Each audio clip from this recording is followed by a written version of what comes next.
Sometimes we're flying blind. Other times, Airbnb gives us in Technicolor exactly what we should do to make more money.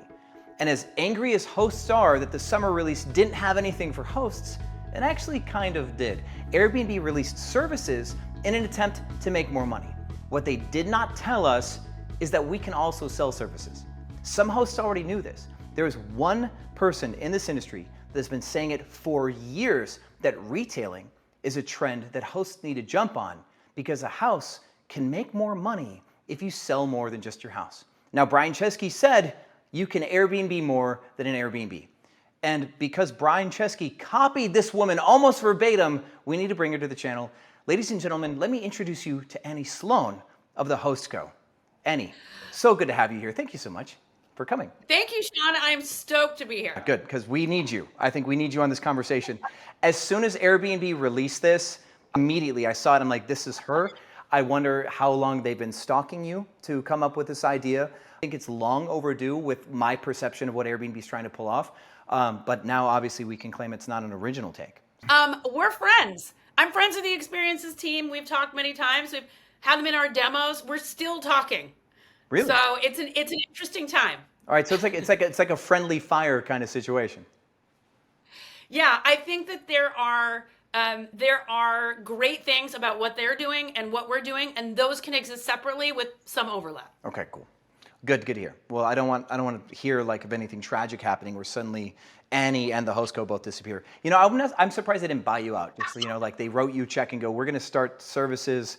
Let's pay you for your company. You know, that would have been an interesting way for that one to go. Yeah, that would have been nice. That would be nice. But I do think for us, so much of what we do is across every platform and direct booking.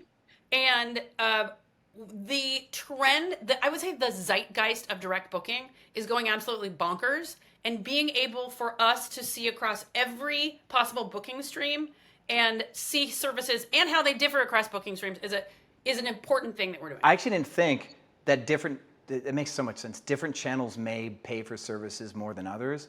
So that's a nuance. That's fun. So now we do need to make sure we start this train the right way. Some people may not even know what we're talking about. That's the nature of YouTube. So if you would like to, in your words, since you're the multi-year expert on this, what is Airbnb services through your lens? And what is Host Co? Because obviously I think they're basically the same.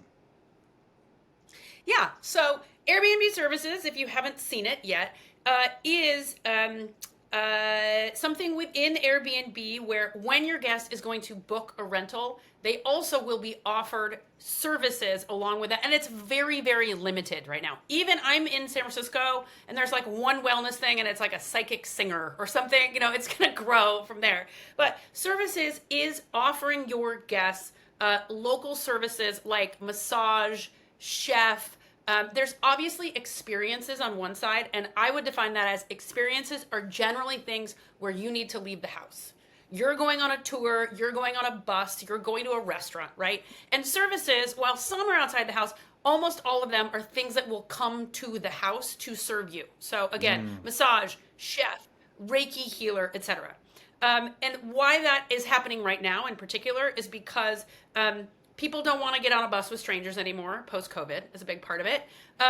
Now even tours are getting smaller and smaller. People want private tours. We want just our family, or we just want 8 people, right? More and more people will go to a house and they will hunker down. If it's a bachelor party, whatever, they're not going out. They're like, no. We got a pool. Everything's going to be at the house. So when you open Airbnb as a guest now, services are actually the top thing. I'm sure that's going to change over time, but services are the thing that you're going to see first as long as they're available in your area. Things that come to your house. So the Host Co is somewhat similar. We are software that enables any guest to see a suite of amenities attached to your house right when they book. So for example, let's say they book a cabin in Tahoe. They're going to see right when they book, hey, we're so excited to have you stay. If you'd like to add any services to your stay, check out our storefront. So in that storefront, they're going to see all the stuff that you as a property manager have already recommended. So that massage therapist that you've already recommended, that chef that you've already recommended, the hibachi night guy. And then they're also going to see things that you as a host can offer in addition to your stay, right? Mid-stay cleaning, linen refresh, extra recycling pickup, Hey, my sister is a portrait photographer, and everyone here is coming for portrait photography. The golf cart guy that every dang week you are already having to text someone because they don't read your guidebook. Here's the golf cart guy. Here's where you find him. All the things that you probably already have to tell people about, and also things that you can retail in your listing. The things that you retail, it's not that common, right? I think it's about 10% of hosts that we see. We've got about 17,000 listings. About 10% of people are selling stuff on site, but things might be like firewood, right? It could be a parking spot, right? Because you got 8 condos in Chicago and 2 parking spots. You can sell them out. You can sell them overnight. So that whole suite of amenities that you want your guests to see. None of the stuff that you don't want your guests to see. It's like, underwater basket weaving is not going to be presented to your guest if it's not something that your guests already want. But if you are you're in Alaska and everyone's coming to town for a fish run, you should have tickets to the fish run as the thing that you're offering them because they're going to want it, right? So that's essentially what the host co does. And then on the back end of that, we take care of fulfillment. We will mid-stay clean, we'll text your cleaner, we'll move their cleaning schedule, all the operational stuff on the back end. That's really cool. The concept of like brokering tickets and excursions too, like that, where you come up with an agreement with a person who does the golf carts or the tickets for the event, you get like 20% as the promoter and you sell the tickets through and clear that. That's really cool. Because when I think of retailing, I think, croissants. I think bottles of water. But then you've got stuff where the inventory doesn't exist because it's a ticket, right? Inventory doesn't exist, but you can sell whatever unlimited supply kind of in a way. That's really cool retailing, not just inventory related retailing. That's really cool. Now you bring up something too. Go ahead. So people are complaining that services are at the top, right? They're like, categories are gone. So I just want to quickly stop and tell people who are watching this, categories aren't gone. You can still have your listing in a category like a treehouse, but people have to type treehouse to find treehouse or find bubble domes or tents. They have to type it in. Instead of typing in Baltimore or San Diego, they would type in dome, and that's how they find it. So, but as you were saying, I just want to make sure people get that fun fact because people have been asking. The whole retailing thing, I think what Airbnb has done with services is really validated the industry. It's so funny because people were texting me the day it came out and were like, oh, that's bad. And I'm like, no, it's really good, right? Because our industry in short-term rental is an adolescent industry. It is literally a teenager, right? Or it's it's growing up. But if you go to a hotel, let's say you go to a boutique hotel, you walk in the door, you see their maybe gift shop if they have one, right? You walk in and you check in and they say, oh, sorry, your room's not ready. Oh, would you like a nicer room? Oh, we have a new room available. Oh, but your room's not ready. Here's our spa menu. Would you like to add anything to your stay? Oh, your room's not ready. Why don't you go have a drink at the bar? Here's a discount for a drink, right? All of those things are upsells. Every one of those is an upsell, but it is positioned to you as an upgrade, as an add-on, as an exclusive. And the STR world, where we're coming from is, I don't want to nickel and dime my guests. I don't want to sell them a coffee pod, right? Never sell anyone anything under $20, ever, right? You should just be giving it if you can give it for free. But if you're like, hey, instead of a pet fee, do you want a deluxe pet experience with a bandana that says Sedona and 2 dog bowls that you can take home, right? Those things are upsells, but also your guest takes a picture of it. 2 weeks later, they're at a bar. They're like, you know what they had for my dog at this cool place I stayed? So hotels been around for thousands of years at this point. I don't know, hundreds of years. They understand how upselling and hospitality works. And I think Airbnb doing it is just inching us closer to all of us in STR understanding how it works. Yeah. I think Airbnb did it because they want to create that same level of exposure, extra revenue, but they also want to be able to fight hotels pound for pound on things they offer. Because if a hotel is a spa and we don't have a spa, then we could lose the business. So a hotel like Airbnb is like, I'm not going to wait around for hosts to have their own spas. We're going to bring the spas to Airbnb. Because hosts have been able to do this. Airbnb knew you existed before they started services. So some hosts have these, but I think Airbnb wanted to say to the world, the generic world of civilians who don't know any better, going, Airbnbs come with spas now, right? No matter where you are, you got a shot at a spa. So I do think Airbnb saw the value.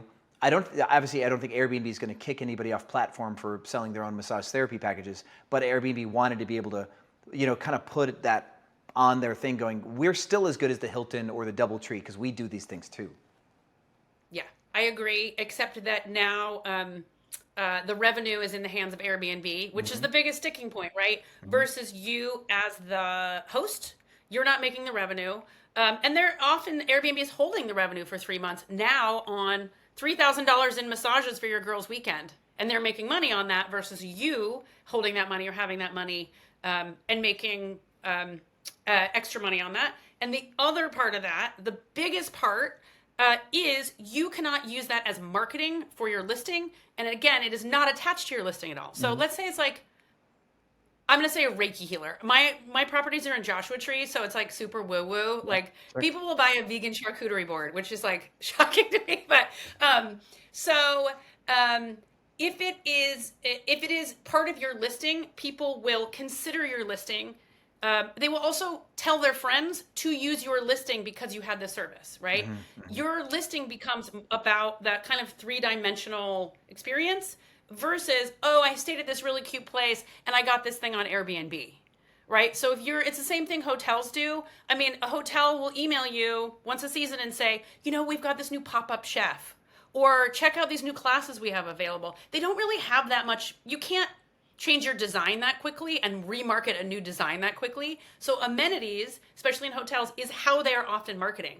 And if you can use that in your STR marketing, you're also going to get that rebooking stream, but only if those amenities are something that are connected to your listing, not connected to Airbnb. Yeah, that's really profound. The concept that Airbnb is like, we want you to choose an Airbnb because we're going to market these things. And they may give Airbnb preference, but in our world, we call it earning preference from a customer, usually in like a price war. How do you become the preferential listing in a like slow season? In this case, you can earn preference by having something other people don't have. And yeah, you can have it in your listing. Like you can have a room and show the massage beds and show the experience. Or, we found this listing. We're calling it on Lake Wonderful because there's a property that's going to go through escrow that a student's buying, and we didn't want somebody else finding the listing first, right? Because our student was going to buy it, so we had to give the lake a name, Lake Wonderful. But there's this $1 million property that had a pool and a hot tub, right? And cool, nice property. But grandma's house down the street with actually kind of terrible photos. She had like paddle boards and other stuff that she offered in her photos. And so we found that families wanted their kids on the lake. They didn't want the kid in the pool because it's a lake house in like kind of like a more family Texas kind of place. They want their kids jumping off the pier, having these memories, and they wanted the paddle boards. And so her listing's got photos of the paddle boards and the kid on the paddle board, and that listing is doing double the revenue because of the offering that the mega Globo Gym property could have done, but they just did the basic amenities arms race that everybody else does with pools and hot tubs, and they missed the assignment. So yeah, what you're saying is like all these things that you can offer that are much more creative than just the checkbox amenity for fireplace. Yeah, you can win preference, kind of at that granular level where people have 3 listing tabs open. They're like, I don't know which listing I want, right? Yeah. And yours has something that the other 2 don't have beyond price and beyond room count or whatever. That's really cool. It's really cool. Yeah, you're selling the memory is what we always say. And if you have, we have a lot of vendors. We have about 8,000 vendors in the U.S. and they're all recommended by property managers, but then you can share them in your city. If you can be like, you can do an outdoor movie night with your family. I'm like, click, that's the one I want, because it's also taking the need for me to plan that evening. Or family reunion, do you want the hibachi night guy?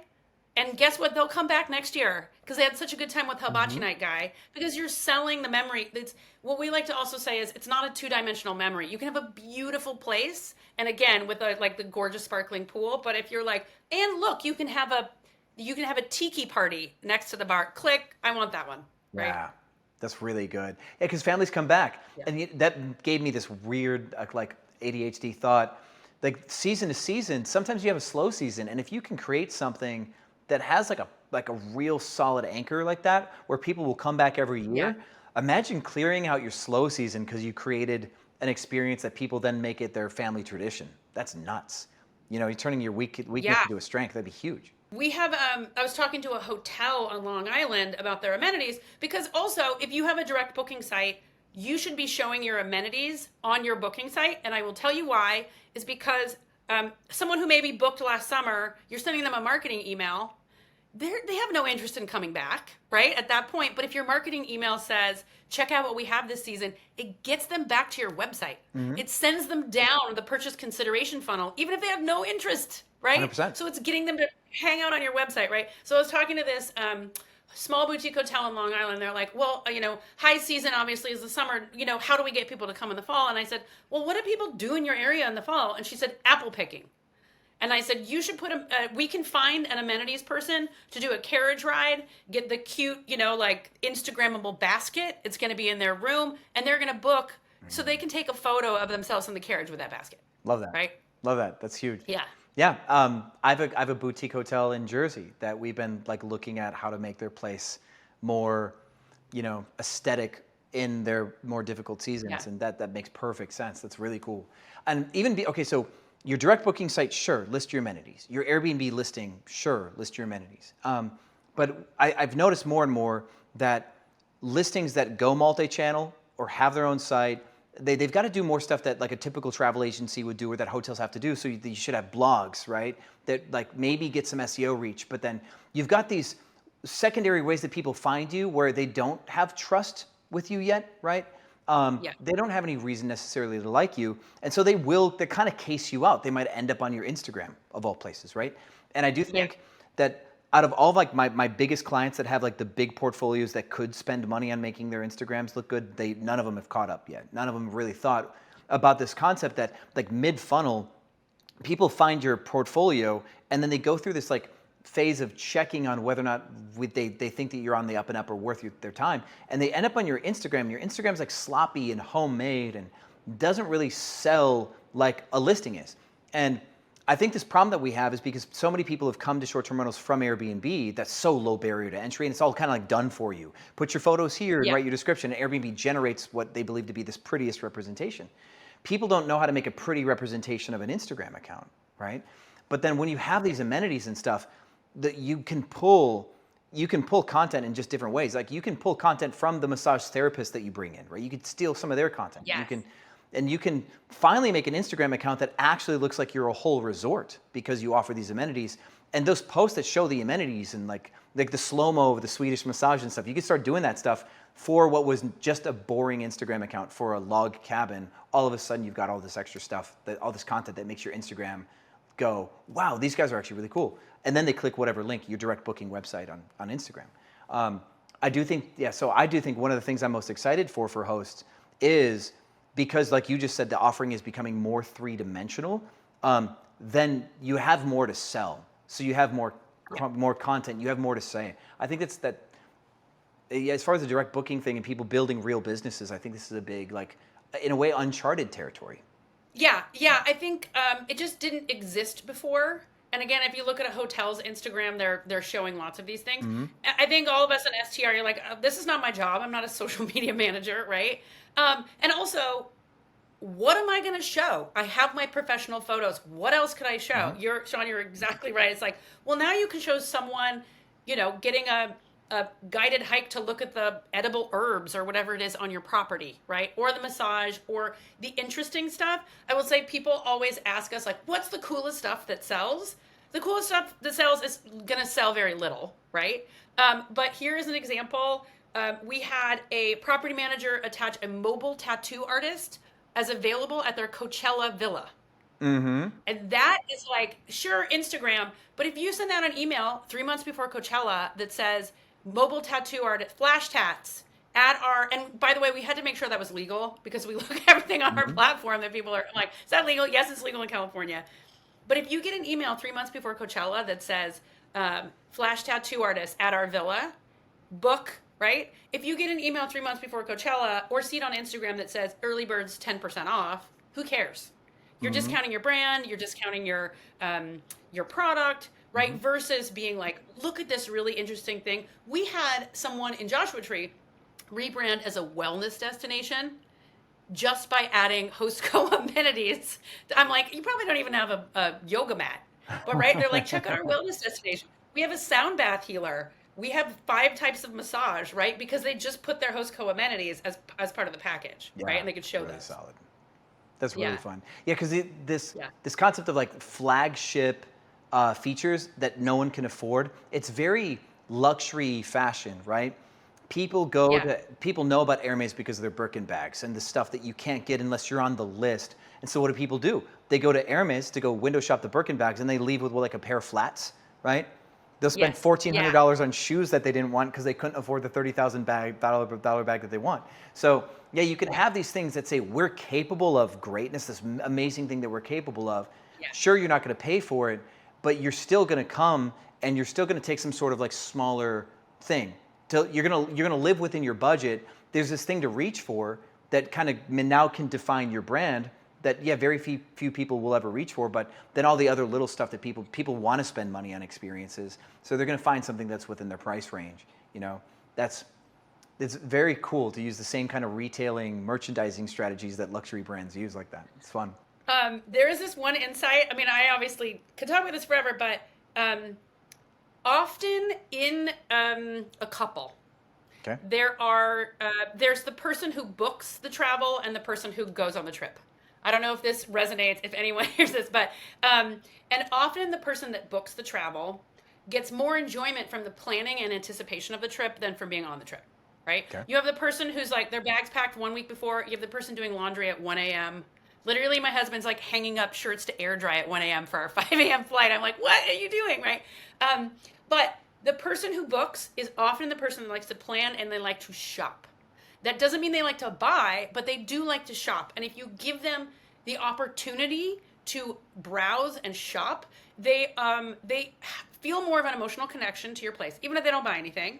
And they'll stay on your website longer, right? I always like to say, like, no, if you say, hey, go check out my welcome guide, nothing, right? No clicks. If you say, hey, if you'd like to add anything, massage shop or shop our listing, because you can also add links to the things that are in your house, click. I think it was like 93% when we did a test of how many people. So that insight of like people like to shop and browse. And again, if you give them a yacht charter, no. But guess what? They'll be like, you know what? We do want a 4-hour late checkout. We're going to request that. We do want firewood. Or you know what? And also you can sell is gift certificates for future stays, which that is like, wow. Only 60% of people are going to ever redeem it. They're going to give it to their parents for Christmas. But that's a great one.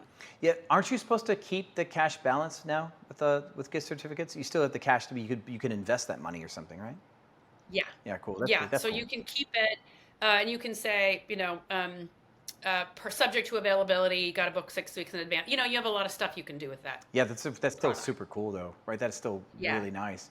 So the stuff that sells the most would be, like, I would assume things like massages or like logistical stuff. Like, what's the stuff that hosts should be putting into their like offering? Number one, the kind of guest hierarchy of needs, like I'm tired, I'm hungover, or I'm hungry. I would start with those things, right? Very cool. Definitely, if you're not, I mean, this is controversial, late checkout. You are doing work to move your cleaner, and people are definitely, especially if you are socializing, that things have a cost when they book. Late checkout, early check-in, mid-stay clean, the basics. Wellness, massage would be way high up there. Anything related to wellness, and then food as well. So there's obviously grocery delivery. I mean, a fancy private chef, not as much, but we see a lot of picnic baskets. We see a lot of catering as well. What we also see is hosts come to us and they say, oh, I've got this amazing idea for like a bohemian picnic in my backyard with like a lute singer. And like they have these huge ideas. And what we say is start with 3 things that your guests are already asking you for, right? And that's the other thing with Airbnb services. They're going to show you, it's paradox of choice. It's like, what are all these things? I have to go look and read the reviews of these people because there's not the trust of my host recommended this service. So if you start with massage, firewood, and late checkout, we have a place in the Poconos that is doing over $80,000 a year with their group of cabins in those 3 upsells, and that's all they're selling. Yeah, this whole paradox of choice thing you mentioned too, it's also without context. But your listing has a photo of an experience that they can literally recreate, pixel for pixel match. people go, oh, I can have exactly that, right?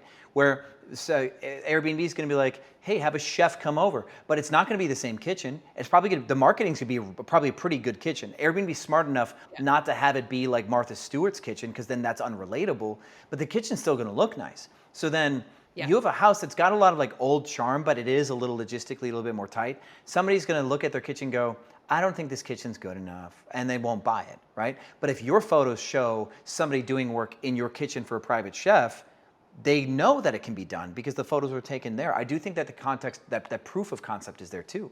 I think that's really important to buying stuff. That's really smart. Yeah. Yeah, it has to be you. And also, you know your guests better than anyone, better than Airbnb. I mean, I will say part of what services is it is a mousetrap for data, is a huge part of what they're doing, right? It's collecting data of when someone asks for something, what is it, a 2-bedroom? How much are they paying? What area? How long are they lingering on the product? You should be able to have that data as well. But it has to be just tied to you and what you are doing. Because for me, I know that people are coming to Joshua Tree and they're like, where do we find a massage? Where do we do something woo-woo, like a tarot reader or like whatever it is, right? And can we get a late checkout, right? And if you're somewhere where like there was an island on a lake in Texas and the guy was like, you can't drive here, and we have one golf cart guy, and all I do, if, I've got a bunch of rentals, is I text people every day with a golf cart guy. Like right when they book, have the golf cart rental guy so they can say, I want it for this day at this time. Have the 2 things that your guests are going to be so annoyingly ask you every day. And Airbnb isn't necessarily going to know that. Yeah. Right? You're going to know it. So you might as well kind of even if they don't buy it at first, if you socialize it right after they book, people remember where they can come back and get it, and they don't bother you. Yeah. It's the other great part of it. So. Yeah, I mean the full anatomy, like we've already covered so much, but top of funnel, you've got this perception of value, right? Because you have these potential things. And then mid funnel, like if somebody's having a hard time making a choice, sometimes this is the odd thing that no one else has that creates a sense of scarcity, and somebody's final booking decision includes you. But then, like you said before, there's that emotional relationship with the experience, right? Because people are like, they want these experiences. Yeah, you're sure your place is nice, but like what generates the most memory? And that strong memory that's created can create that likeliness of like rebooking, or people sharing their photos, like the dog bowl thing that's super freaking cute. And I could imagine some couple like at a bar showing their dog bowl photos or whatever, because people love showing photos of their dogs and like all that stuff.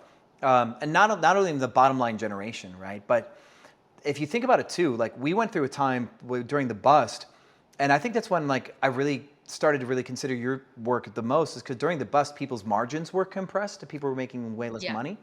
And I'm like, well, if you can't get more money in nightly rate, find another way to get some more money, right?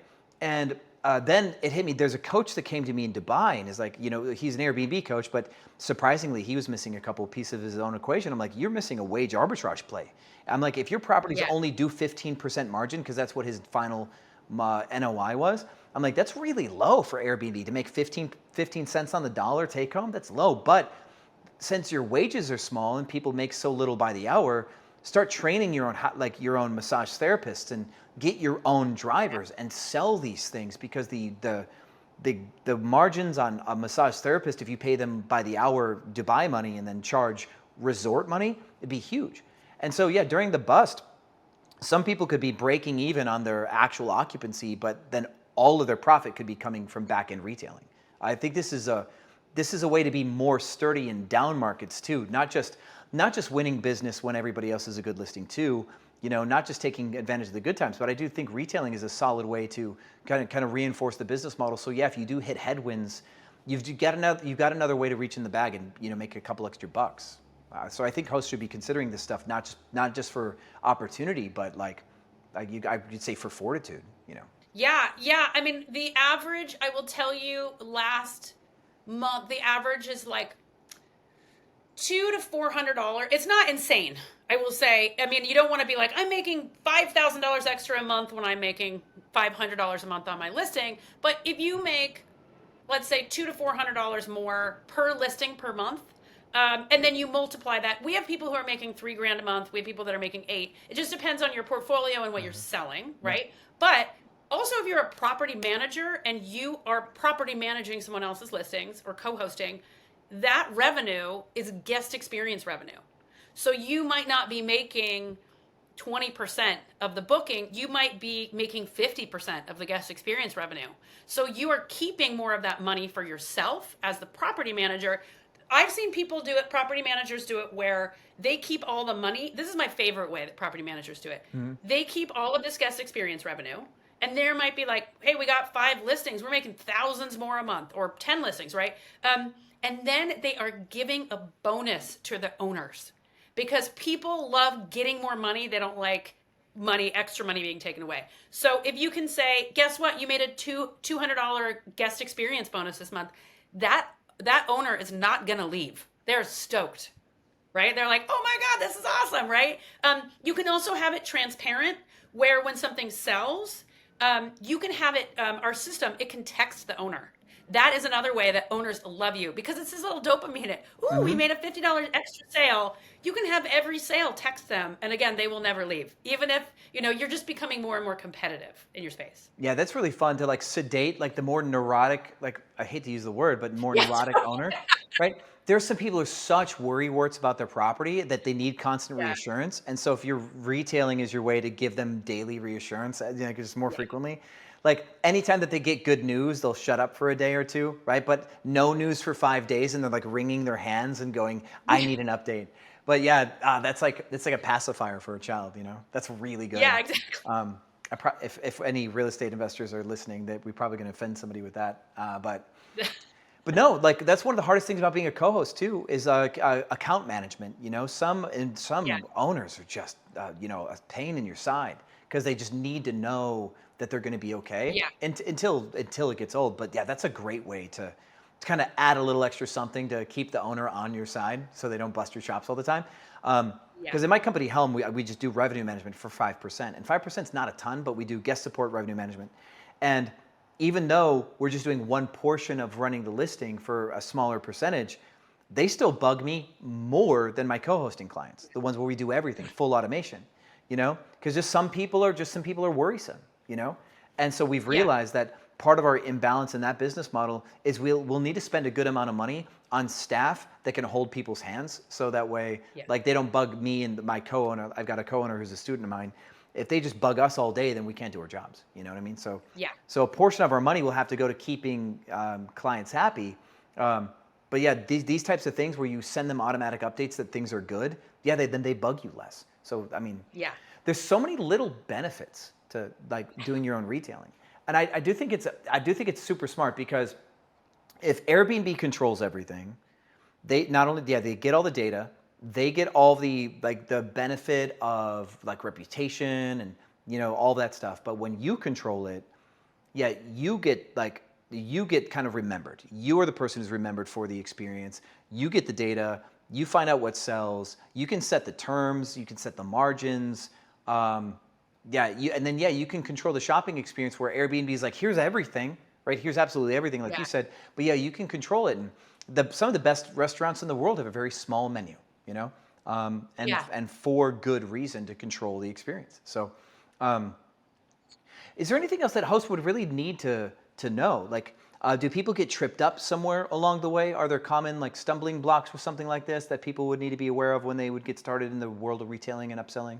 Yeah, I would say it's very easy. So what we do, and there's lots of people out there that can do this, but what we do is we generate a storefront per listing from your Airbnb, from any PMS, right? Mm-hmm. And make you an instant store. And the store here's what's available that's recommended by property managers in your area. A really important part of all of this, I would say, including the paradox of choice, is we don't let vendors apply to be on the host co. Hey, I got a coffee shop. I got a massage therapy. It's only property manager recommendations.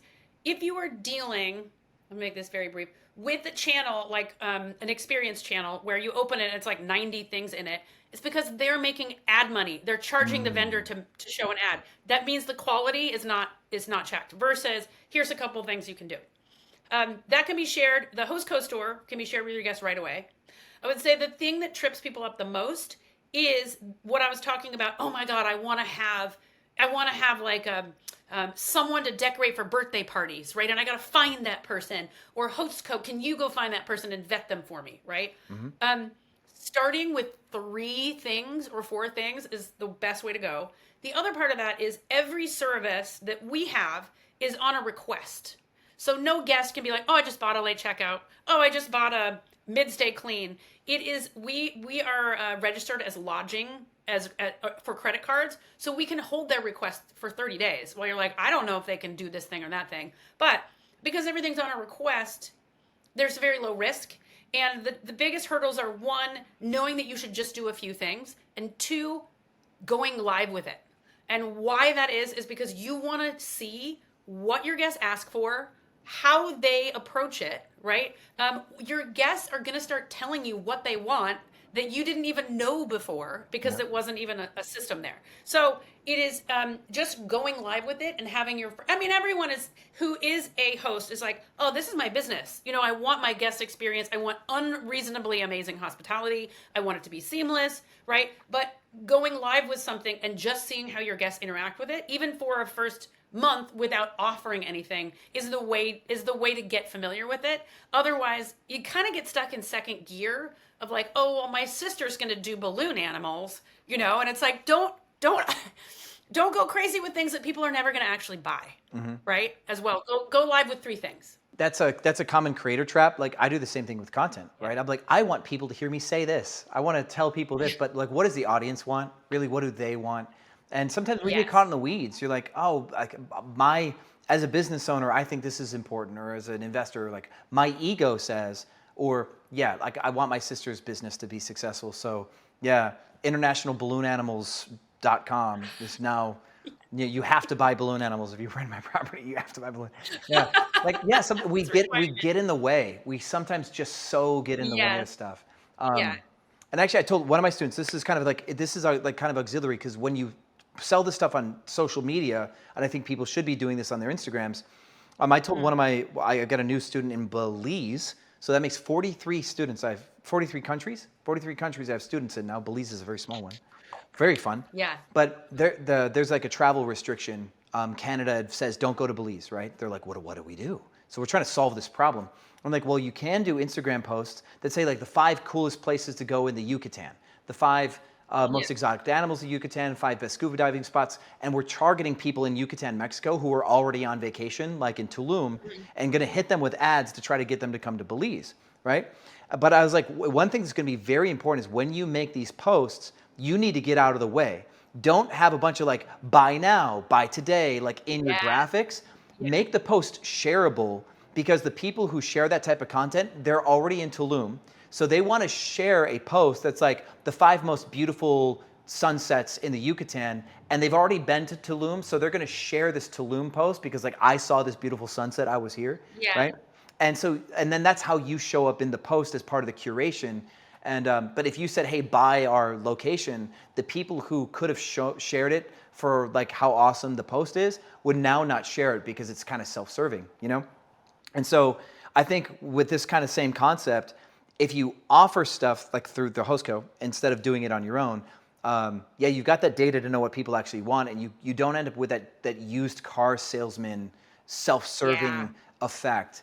And I do see that with other people who actually own hotels or people who own bars or restaurants. This is really kind of like I think a lot of restaurants and bars fail for this exact effect. Why did you start a restaurant? Why did you start a bar?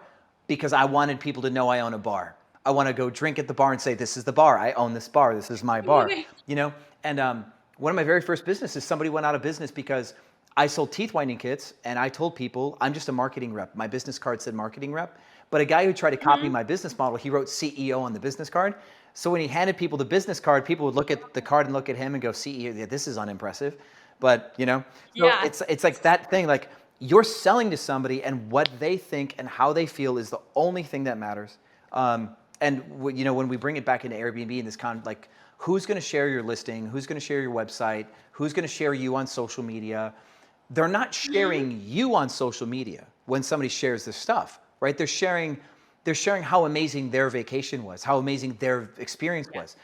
Like it's like those posts where like that you say something good about a horoscope and they'll share it if it's their horoscope, right?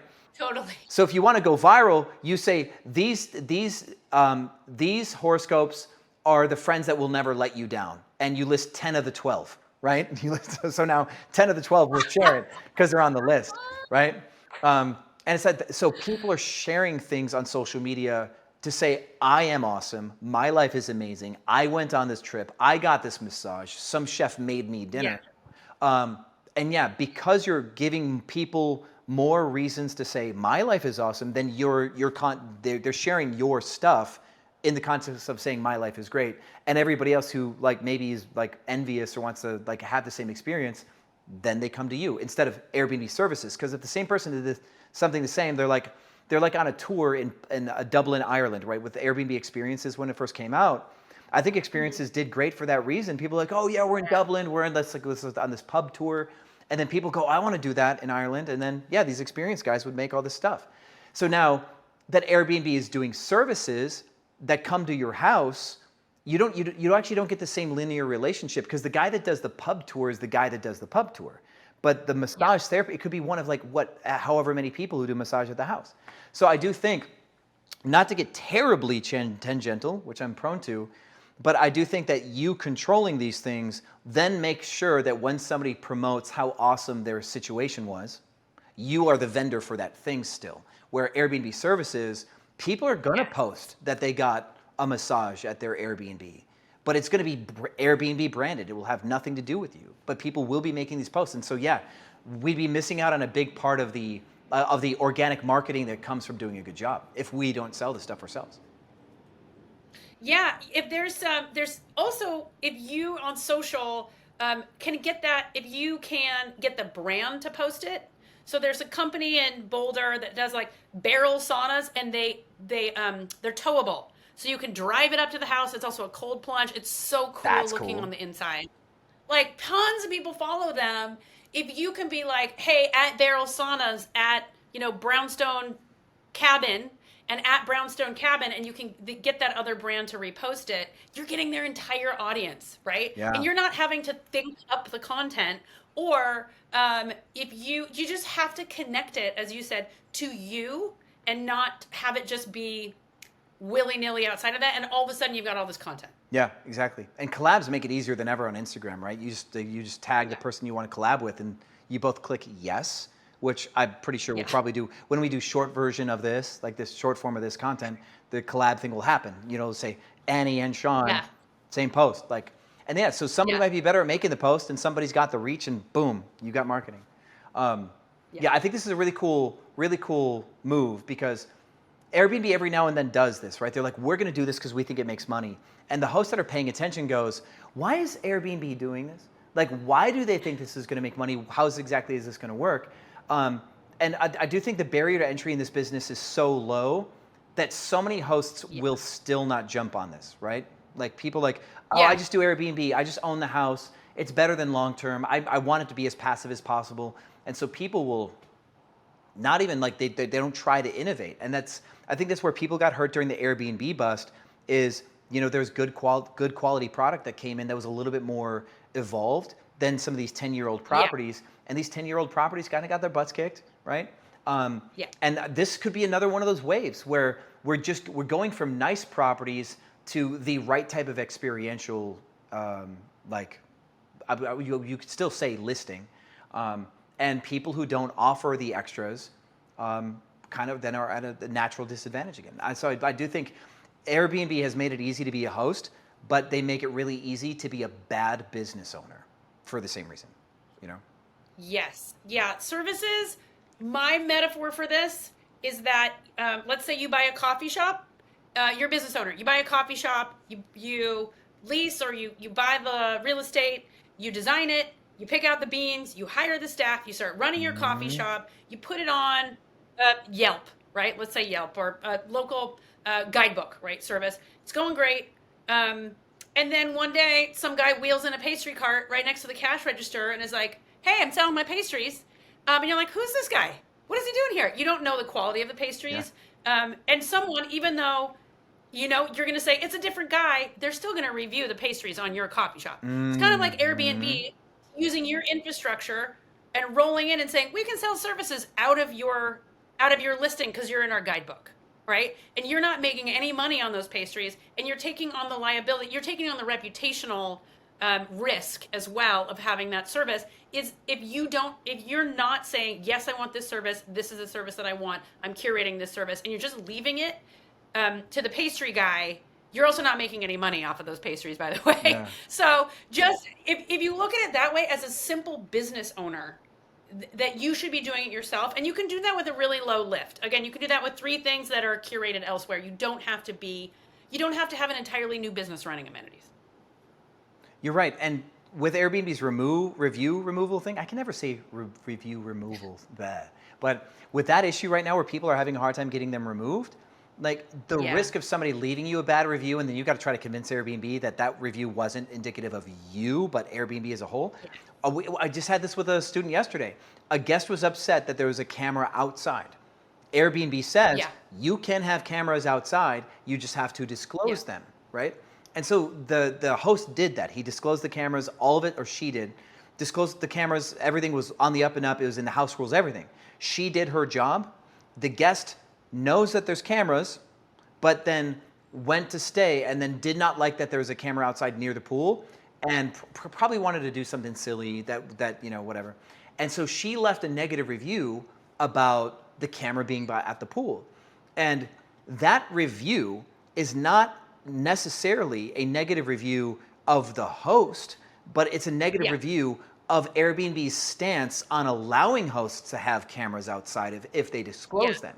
And so we had to fight the review, claiming that not only was it not relevant, but it was actually a review of Airbnb as a whole. And if a guest had a negative experience of Airbnb's policies themselves, that review should not negatively affect a host's listing where it is irrelevant, and Yeah. that it was an attempt to harm the host for something where the guest was upset about an Airbnb policy, right? And so, but that's a dogfight to get reviews like removed, right? So yeah, if you do have a Yes. guy who sells a junk, really stale, crusty cherry tart that like just turns to ash in your mouth, and a guest is mad because they ate it inside of your house. Yeah. Yeah, yeah, no fun. And yeah, Yeah. people The may not come emotional back then. connection. Yeah, exactly. It's one big emotional picture. What they remember 2 weeks later and what they think of a week ahead of time is the review. So the big pro tips here are control the volume of what you sell initially until you understand the space. Yeah. Really make sure that you're only selling products that are good and trustworthy for the guest, which you guys have already solved, right, with your whole model.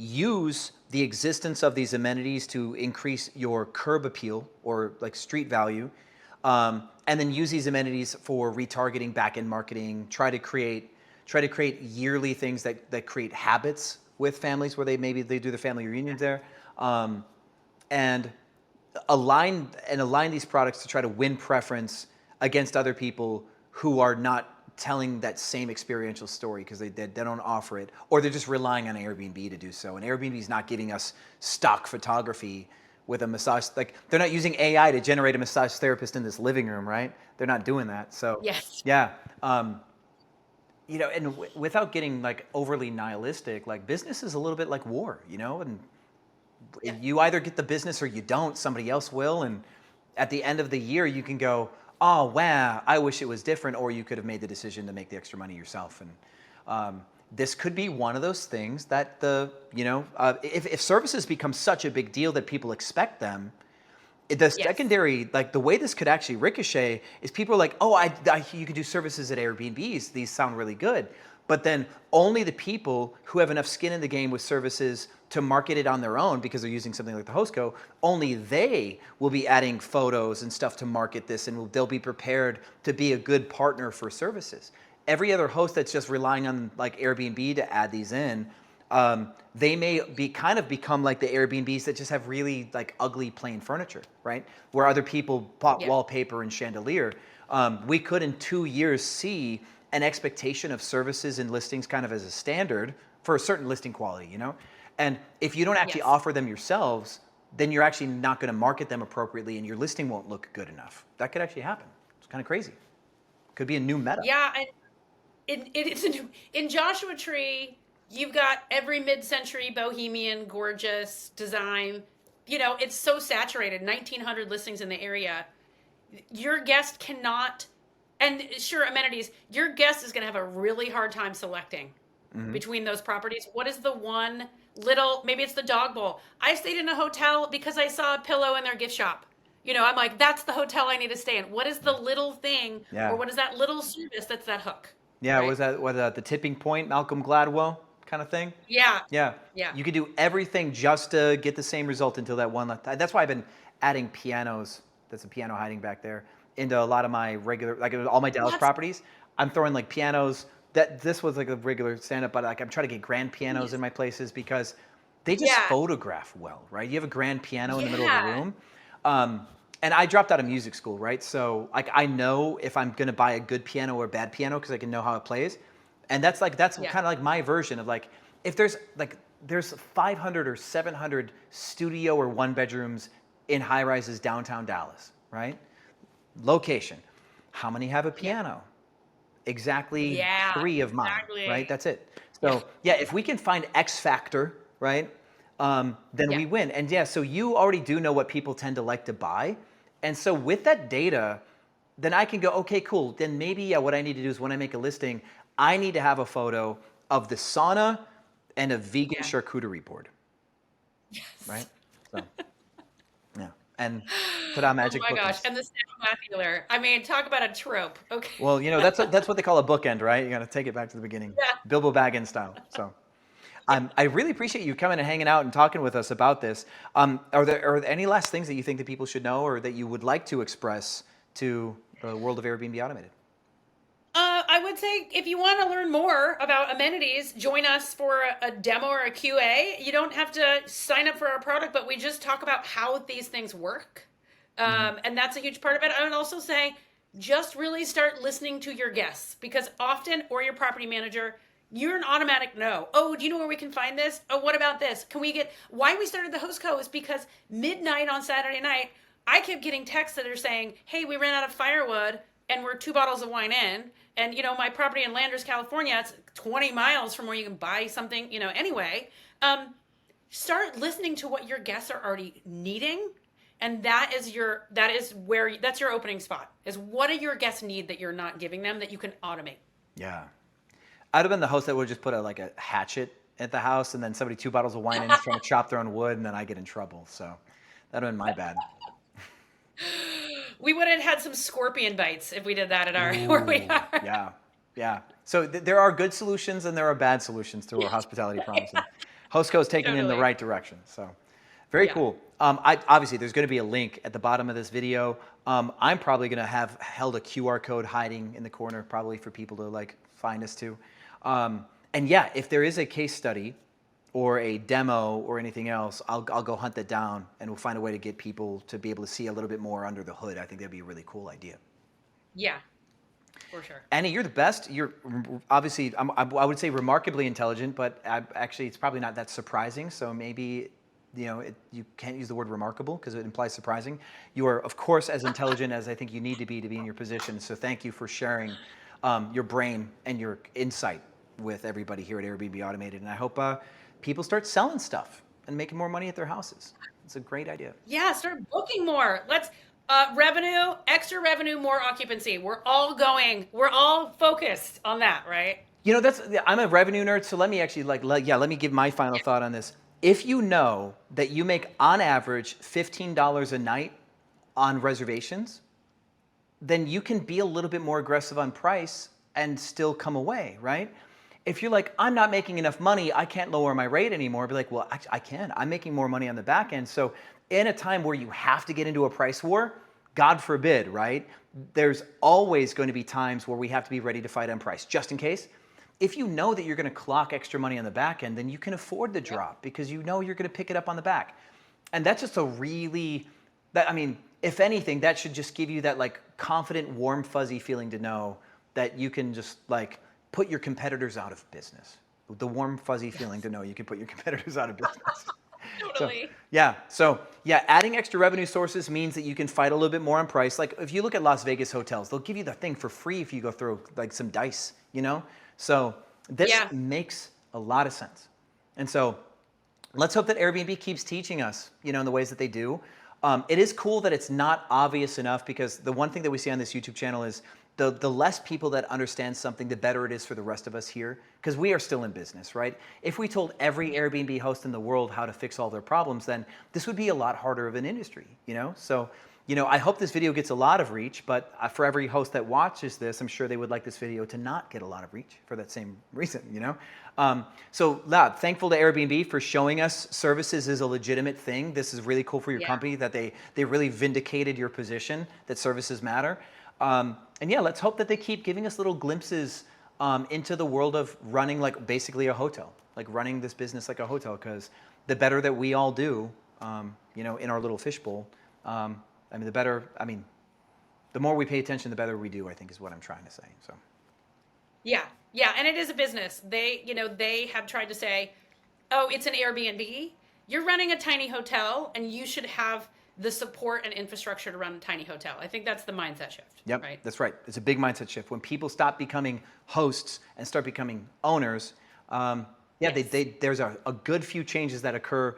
And you know, it's surprising. This one hasn't been obvious enough. You know, this retailing and upselling should seem more obvious, but surprisingly it's not. So, hotels. Oh, the last thing I'll say is your average full service hotel makes 30% of their overall revenue on upsells. Whoo, that's actually a really cool statistic. Mic drop. Yeah. Thanks, Annie, so much. Thank you, Sean. This has been so fun, and your content has been awesome to watch. I'm glad it's helping out. That's one of my favorite things to do, is be a nerd. Great. So, yeah. Well, let me quickly say, everybody, thank you so much for watching this video all the way through to the end. If you want to learn more about making more money, selling more things, there's going to be a video probably right here. And as always, I'll see you on the other side.